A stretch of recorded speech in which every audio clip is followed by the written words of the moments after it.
ગેરકાયદેસર પ્રવૃત્તિ પર તૂટી પડવા રૂપાણી સરકાર પાસાનું શસ્ત્ર સજાવશે। નવી ઉદ્યોગ નીતિને લઈ ભારતના અગ્રણીય ઉદ્યોગપતિઓ સાથે વિજયભાઈનો વર્ચ્યુઅલ સંવાદ યોજાયો। ભારે વરસાદને કારણે પાક નિષ્ફળ જતા ખેડૂતોને પાક વીમો આપવાની માંગ।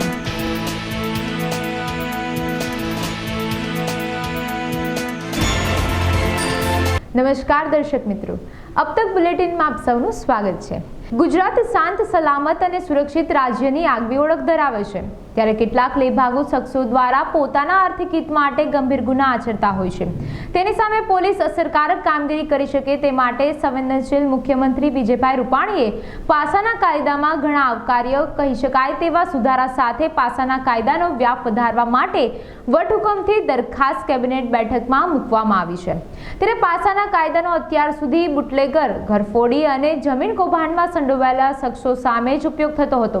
નવા સુધારા સાથે પાસા હેઠળ વ્યાજખોર, જુગાર ક્લબ સંચાલક, કૂટણખાના સંચાલકો, સાયબર ક્રાઇમ, ગૌવંશના માંસની હેરાફેરી અને ડ્રગ્સ હેરાફેરી કરનારની પણ પાસા હેઠળ અટકાયત કરી જેલ હવાલે કરવાનો મહત્વનો નિર્ણય કરવામાં આવ્યો છે।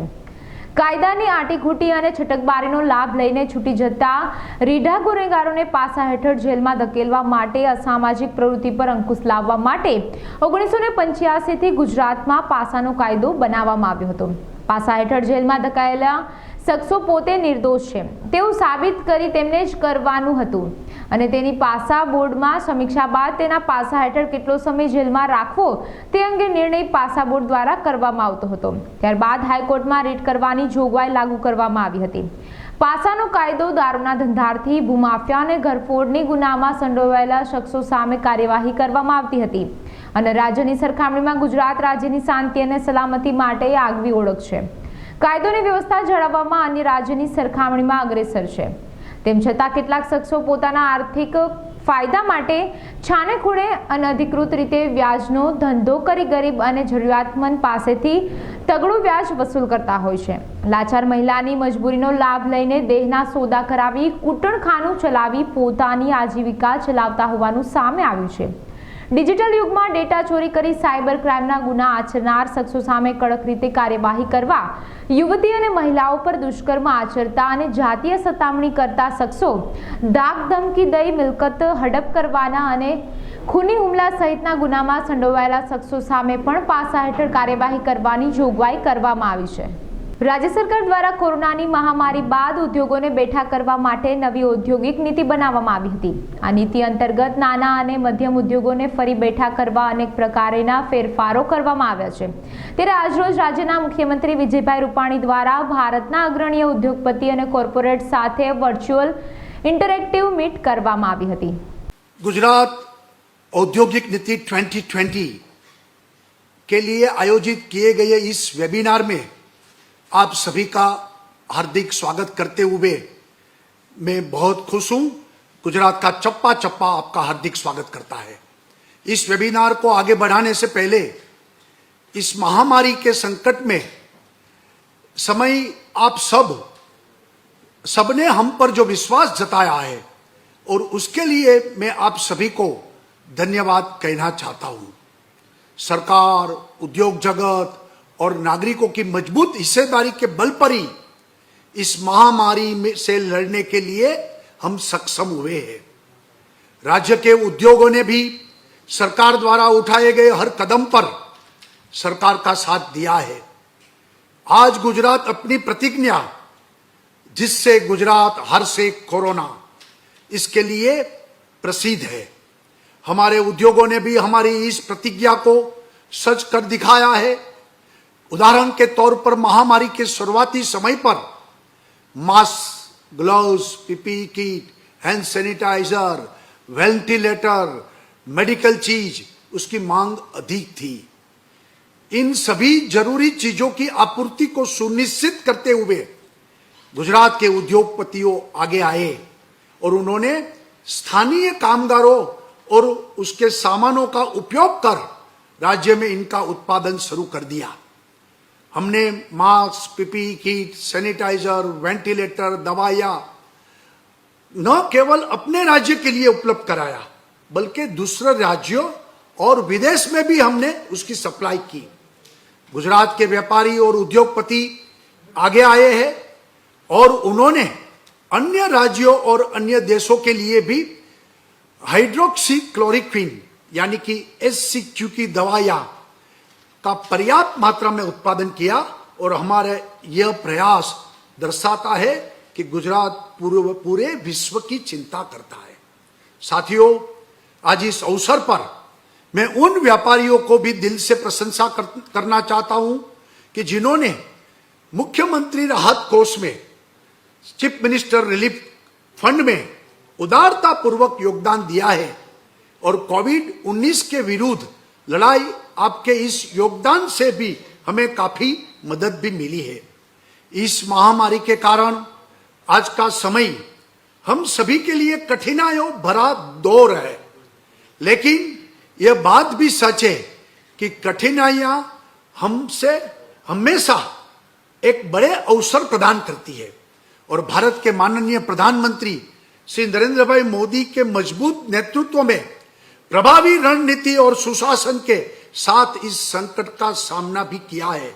આજે રાષ્ટ્રીય રમત દિવસ છે, ત્યારે સૌરાષ્ટ્રનું સૌથી મોટું ઈશ્વરિયા પાર્કમાં આવેલું ગોલ્ફ પોર્ટ કોવિડ-19ની મહામારીને કારણે હાલ સુમસાન છે। રાષ્ટ્રીય લેવલની મેચો પણ રાજકોટને આંગણે રમાઈ રહી છે, જેનો વિશેષ અહેવાલ જોઈએ।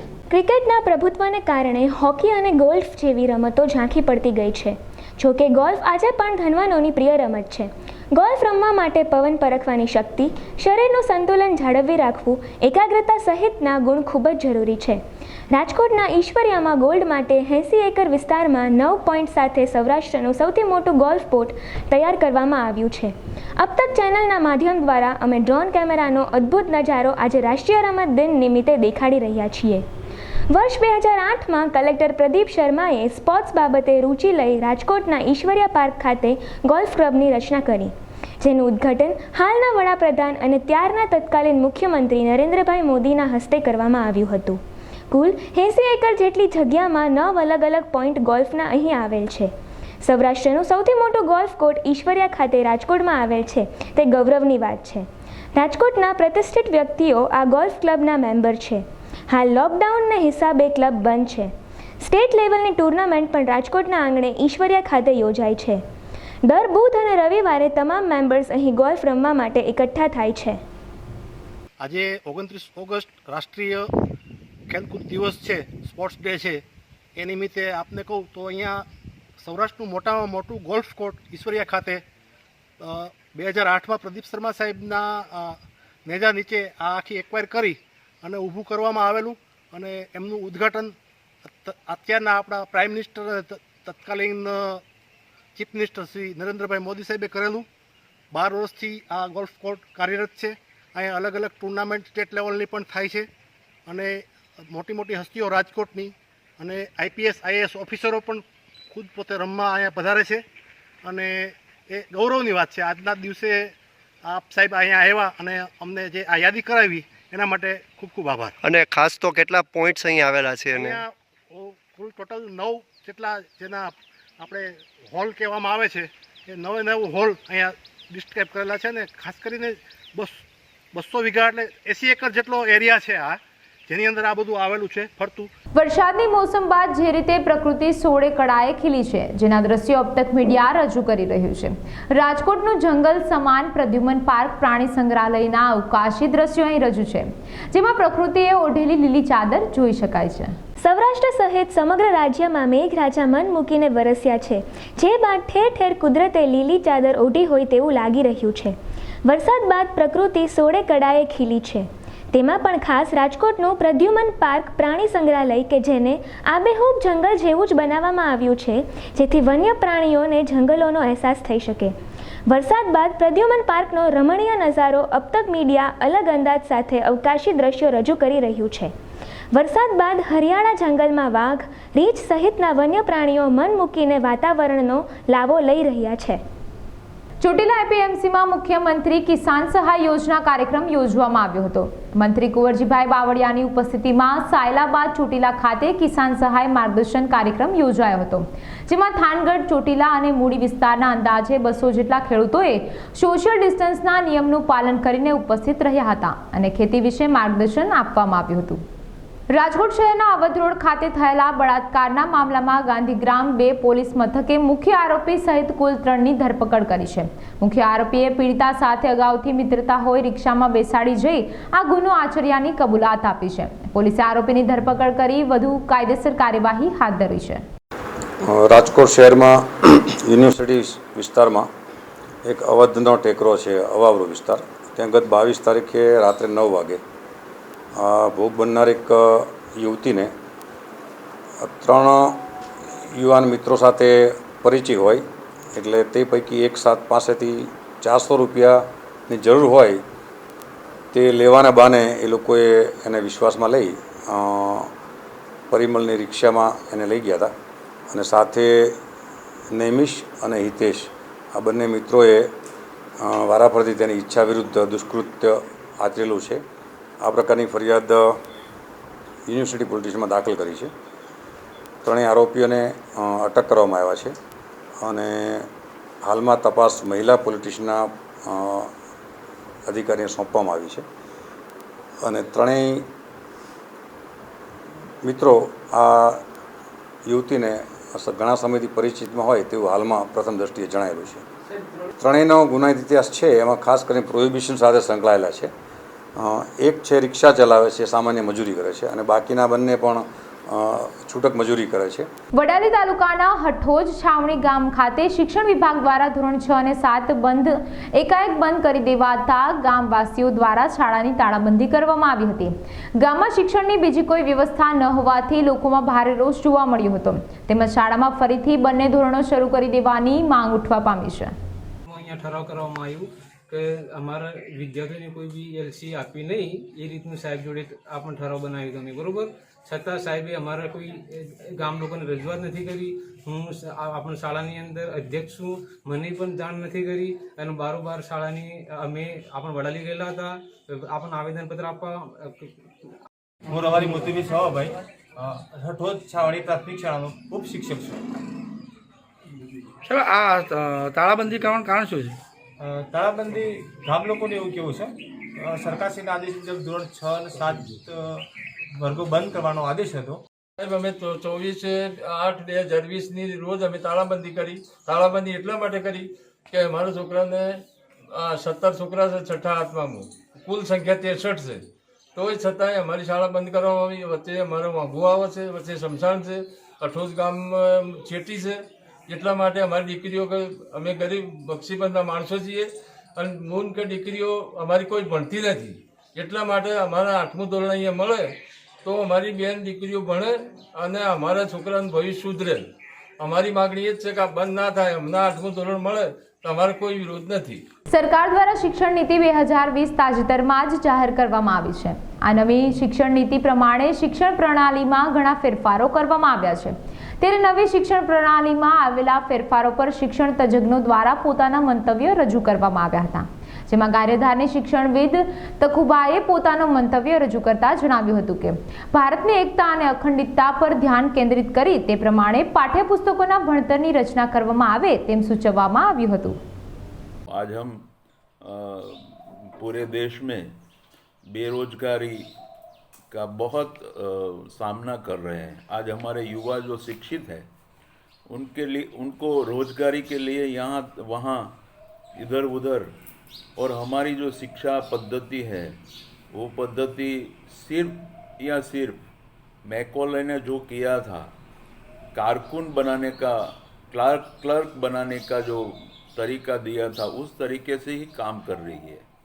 तो इसमें एक और बात डाली गई है कि हमारी जो मांग है, देश की जो मांग है, तकनीकी मांग है, हमारा जो छोटे छोटे रोजगार है, ग्रामीण रोजगार है, उनके ऊपर बल दिया गया है.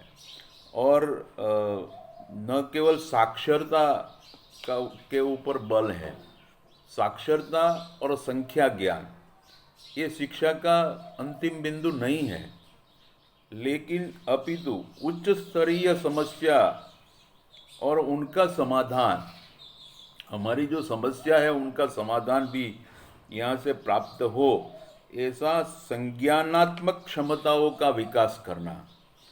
प्राचीन हमारी जो परंपरा थी, हम जानते हैं कि हमारी प्राचीन परंपरा बहुत अच्छी थी। રાજકોટ જિલ્લાના ધોરાજી તાલુકાના મોટી વાવડી ગામે 10,000 થી 12,000 વીઘા જેટલી જમીન, તેમાં મુખ્યત્વે કપાસ અને તલ, મગફળી, સોયાબીન, એરંડા, તુવેર અને અડદના પાકોનું વાવેતર કરવામાં આવ્યું છે। ત્યારે ભારે વરસાદના કારણે કપાસનો પાક 90% ખરી ગયો છે, જેના કારણે 650 જેટલા ખેડૂતોને કરોડો રૂપિયાની નુકસાન થયું છે। ખેડૂતો પાસે હવે નવું વાવેતર કરવા માટે રૂપિયા નથી, જેથી ખેડૂતોએ સરકાર પાસે વળતરની અપેક્ષા અને પાક વીમો તાત્કાલિક સરકાર આપે તેવી અપેક્ષા રાખી છે। રાજ્ય સરકાર લીલો દુકાળ જાહેરાત કરે તેવી માંગ પણ કરવામાં આવી છે। ધોરાજી તાલુકાના મોટીવાડી ગામનો રહેવાસી છું। હવે આ મારું કપાસ છે, 15 વીઘાનો કપાસ છે। 15 વીઘામાં અમે વીઘે 5,000 રૂપિયાનો ખર્ચો કરેલ છે, એમ છતાં 1 રૂપિયાનું અમારા કાંઈ વળતર મળે એમ નથી। આ કપાસ હવે અત્યારે આમાં પાણી આવેલું જાય છે તો રેસાઈ ગયેલું પડ્યું છે, હવે આ ઉપાડી નાખવાનો કપાસ છે અમારે। મોટીવાડીનો રહેવાસી છું, ધોરાજી તાલુકાના ગામનો।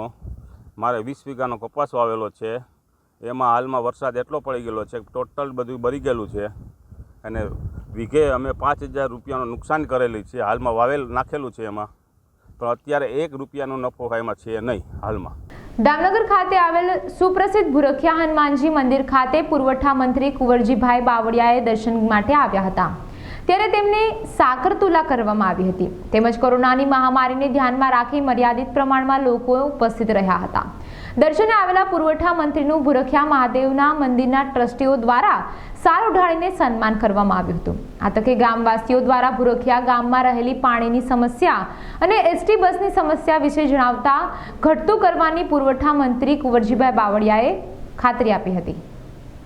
અબડાસા તાલુકાના નલિયા વિસ્તારમાં આજે સવારથી જ ગાજવીજ સાથે વરસાદ ચાલુ થઈ ગયો હતો। વરસાદ પડતા જ ખેડૂતોના મનમાં ચિંતા જોવા મળી હતી। વરસાદને કારણે ખેતરમાં ઊભા લાખોના મગફળી, એરંડા, ગુવાર, તલી, કપાસ જેવા વાવેલ પાકને મોટા પાયે નુકસાન થવાની ભીતિ હોવાનું ખેડૂતોએ જણાવ્યું હતું। અત્યારે 30 થી 35% પાક પહેલાથી જ બગડી ગયો છે, ત્યારે હજુ વધારે વરસાદ આવશે તો તેના કારણે ખેતરોમાં લીલો દુષ્કાળ પણ થશે તેવું ખેડૂતોનું માનવું છે। ત્યારે ખેડૂતોને સરકાર પાસે આશા છે કે સરકાર સહાય આપશે તો થયેલા નુકસાનમાં થોડી રાહત આપશે। ઘણા ખેડૂતો વ્યાજે પૈસા લઈને બીજ, દવા, ટ્રેક્ટરના ભાડા પૈસા ચૂકવેલ છે। આ વર્ષે મોટા ભાગે પાક નિષ્ફળ થાય છે, ત્યારે ખેડૂતોને હાલ ફક્ત સરકાર પાસે આશા છે કે કોઈ સહાય આપે। ડોદરાથી સિનોર તરફ જઈ રહેલી એસટી બસ ગરનાળા પાસે ભરાઈ રહેલા વરસાદી પાણીમાં ફસાઈ જતા બસમાં સવાર પેસેન્જરોના જીવ અદ્ધર થઈ ગયા હતા। ભારે જહેમત બાદ પેસેન્જરોને સહી સલામત રીતે બસમાંથી બહાર કાઢવામાં આવ્યા હતા, તેમજ 1 કલાકની જહેમત બાદ એસટી બસને બહાર કાઢવામાં આવી હતી। રેલવે બ્રિજ નીચાણવાળા ભાગમાં આવેલ હોવાથી વરસાદી પાણી વારંવાર ભરાઈ જાય છે, જેથી લોકોને હાલાકી ભોગવવી પડી રહી છે। લોકો દ્વારા તાત્કાલિક ધોરણે સમસ્યાનો નિવેડો લાવવા માંગ ઉઠી છે। મહારાષ્ટ્રમાં ગણપતિ મહોત્સવનું અનેરું મહત્વ રહ્યું છે, ત્યારે આ વર્ષે કોરોનાની મહામારીને કારણે ગણપતિ વિસર્જન માટે કૃત્રિમ તળાવો બનાવવામાં આવ્યા છે। ત્યારે ગણેશ વિસર્જન કરવા માટે મુંબઈ સરકાર દ્વારા તાકીદ કરવામાં આવી હતી, ત્યારે લોકોએ ગણપતિ દાદાને એક કૃત્રિમ તળાવમાં જ વિસર્જિત કર્યા હતા। गणपति बाप्पा मोरया, मंगल मूर्ति मोरया, पुच्चा वर्षी लवकरिया। आज हमारे मुंबई में हम लोग ने कोरोना के समय में विसर्जन किया था। वहाँ पे इतने अच्छे से धूमधाम से तो नहीं हो पाया, बट 5 दिन के उसके अब हम लोग के रूल्स और रेगुलेशंस के मुताबिक हम लोग ने विसर्जन किया। ठीक है, अभी मतलब हो नहीं पाया बट अच्छा था। अभी बापा गए तो थोड़ी निराशा है, पर अभी हम लोग ने बस आरती की यहाँ पे। और 5वां दिन है गणपति का, और महाराष्ट्र के यहाँ पे मुंबई में बहुत अच्छे से सेलिब्रेट किया जाता है हमारे यहाँ फेस्टिवल गणेश जी का। और इस बार मुंबई में भी बहुत अच्छे से कोरोना की वजह से हम लोग नहीं उत्साह मना पाए थे, बट इस बार घर पे हम लोग लाके सब लोग ने अच्छे से धूमधाम से मनाया ये त्यौहार। સરદાર સરોવર નર્મદા ડેમમાં ઉપરવાસમાં સતત પડી રહેલા વરસાદને કારણે નર્મદા ડેમમાં પાણીની વિપુલ આવકના પગલે ડેમના 30 પૈકી 10 દરવાજા ખોલવામાં આવ્યા હતા। બાદમાં ફરીથી વધુ 13 દરવાજા ખોલવામાં આવ્યા છે। ડેમના 23 દરવાજા ખોલાતા 3.65 લાખ ક્યુસેક પાણી નદીમાં ઠલવાયું હતું, ત્યારે ડેમની સપાટી 131.25 મીટરે પહોંચી છે। કાંઠા વિસ્તારના વડોદરા, ભરૂચ અને નર્મદા જિલ્લાના ગામોને સાવચેત કરવામાં આવ્યા હતા। તો દર્શક મિત્રો, આ હતા આજના આપતક બુલેટિન. વધુ સમાચાર માટે, વધુ વિગતો માટે જોડાયેલા રહો અમારી સાથે. નમસ્કાર.